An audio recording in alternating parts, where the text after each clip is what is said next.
why don't you stand up मतलब دا دی چې ته ولې نه ودرېږي. why do not یا why don't you stand up ته ولې نه ودرېږي. why don't you eat ته ولې نه خورې. یو میلمه در کره راغلی وي لا یو بل چا ته تاسو وایئ چې why don't you eat ته ولې نه خورې. اخر څه مسله ده.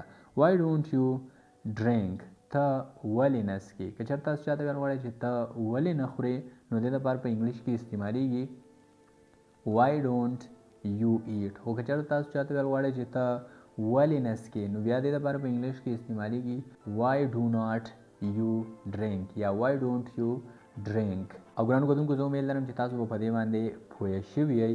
او اوس راځئ چې څه نور هم داسې اسینشل داسې ضروري سینټینسز زده کړو کومه چې ستاسو په روزمره زندګۍ کې پکارېږي. why don't you go there. د why don't you go there مطلب دا دی چې ته هلته ولې نه ځې. فار ایگزامپل یو کس وي هغه د خپلو رشته دارانو کره نه ځي یا یو کس وي هغه بل چېرته نه ځي مدرسې ته نه ځي چېرته نه ځي نو په دغه وخت کې تاسو بالکل پوښتنه کولی شئ why don't you go there مطلب یې دا دی چې ته هلته ولې نه ځې. why don't you learn English. د why don't you learn English مطلب دا دی چې ته انګلیش ولې نه زده کې. ځکه چې انګلیش خو انټرنیشنل لینګویج دی. انګلیش خو انټرنیشنل زبان دی. په موجوده دور کې د انګلیش ډیر زیات ضرورت وي. که چېرته څوک د دنیا سره ځان یو شان بوتلل غواړي نو بیا هغه ته انګلیش زده کول انتهایی ضروري پکار دي. نو بالکل که چېرته څوک انګلیش نه زده کوي نو تاسو د هغه نه دا پوښتنه کولی شئ چې why don't you learn English. ته انګلیش ولې نه زده کوې. learn English. انګلیش زده که. فار ایگزامپل تاسو یو خپل ملګري ته خپل ورور ته خپل ماشوم ته لا بل چا ته ویل غواړئ چې انګلیش زده که نو دې لپاره په انګلیش کې استعمالیږي learn English.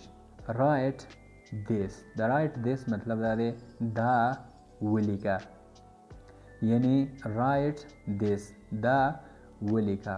walk slowly. د walk slowly مطلب دا دی چې په مزه ځه یا په کلاره کلاره ځه. ګرانو کتونکو دا خو نه والک دی WALK والک په دې کې L سایلنٹ دی او نه دا واک دی. د دې صحیح پرونانسیشن دی walk او بیا slowly یعنی walk slowly مطلب دا دی چې په مزه مزه په کلاره باندې ځه. speak loudly. د speak loudly مطلب دا دی چې لږ په تیزه وایه یعنی لږ په تیزه خبرې کوه زه نه اورم. speak loudly لږ په تیزه وایه. keep quiet. د keep quiet مطلب دا دی خاموش شه یا چپ شه. فار ایگزامپل تاسو په یو ځای کې ناست یئ او ستاسو یو جونیر ستاسو یو کشر تاسو کې یو نافو یئ او هغه ډېر زیات خبرې کوي نو بیا په دغه وخت کې تاسو هغه ته ویلی شئ keep quiet یعنی خوله بند که یا چپ شه. یوازې دا نه بس مطلب دا دی چې د keep quiet معنی ده چپ شه. come in.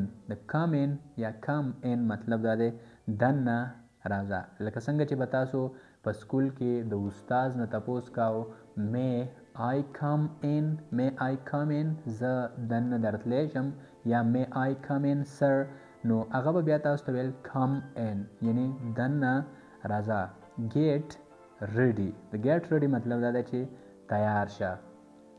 یو چا ته ویل غواړئ چې جنگ ته تیار شه لا بال وهلو ته تیار شه ایگزام ته تیار شه نو دې لپاره په انګلیش کې استعمالیږي get ready. خو که چېرته تاسو چاته ویل غواړئ چې جاړه مه مړه دا تاسو شروع کړي دي نو دې لپاره بیا تاسو بالکل هغه ته ویلی شئ په انګلیش کې don't cry. د don't cry مطلب دا دی چې جاړه مه don't cry.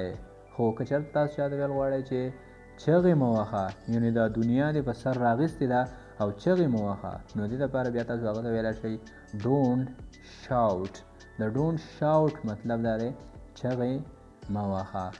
go and study مطلب یې دا دی چې ورشه او study وکړه یعنی ورشه مطالعه وکړه. go and study لاړ شه یا ورشه او study وکړه مطالعه وکړه. have patience. د have patience مطلب دا دی چې صبر وکړه دا به تاسو have نه وایئ، د دې په اخره کې به د f شانې اواز پیدا کوئ او دا به وایئ have، او پوره سنټنس دا شو have patience، مطلب یې دا دی چې صبر وکړه. shut off، او مطلب یې دا دی چې خوله بند کا یا چپ شه. shut off دا خبره به تاسو د بلها خلکو نه بلها کرته اورېدلې وي، هغوی وایي shut off، مطلب یې دا دی چې خوله بند کا.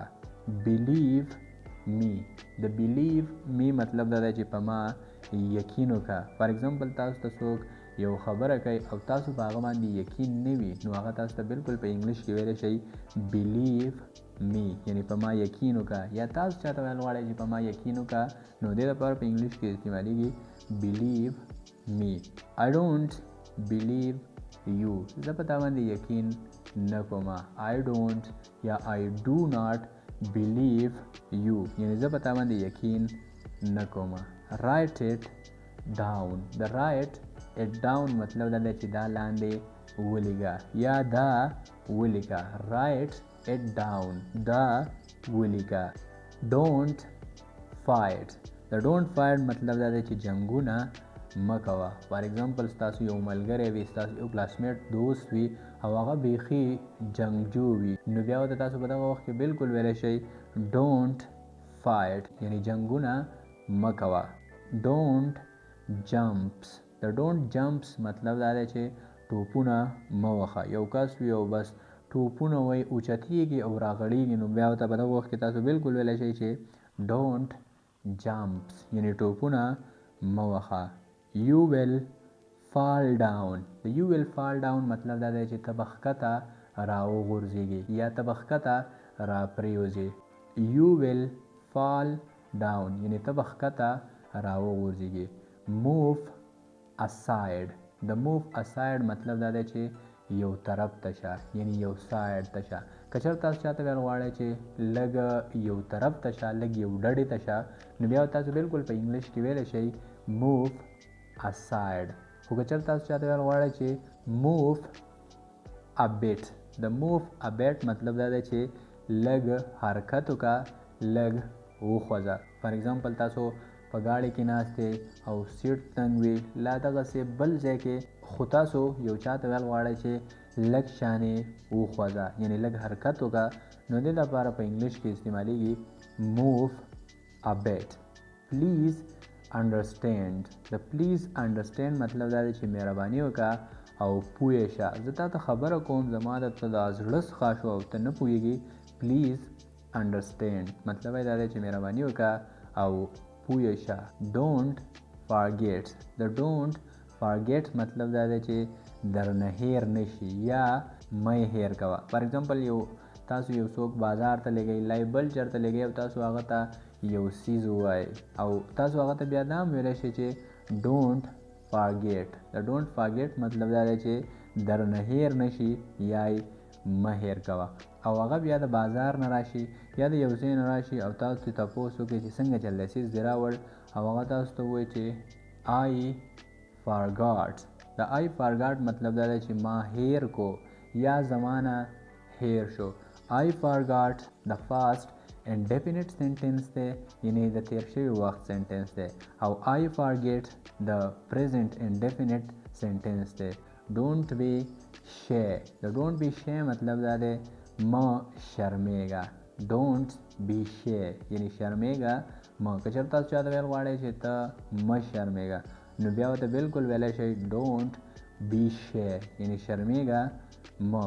set the table، د set د ټیبل مطلب دا دی چې ټیبل تیار کا، یعنی میز تیار کا، خو داسې تیارېدل نه چې بس جوړی کا. د set د ټیبل مطلب دا دی چې په ټیبل باندې خوراکونه هر څه برابر برابر کېږده. very good، د very good مطلب دا دی ډېر ښه. فار ایگزامپل څوک یو ښه کار وکړي، نو په دغه وخت کې ورته تاسو بالکل ویلی شئ چې very good یعنی ډېر ښه. تاسو ورته دا هم ویلی شئ well done، د well done هم مطلب دا دی شاباش، یعنی well done.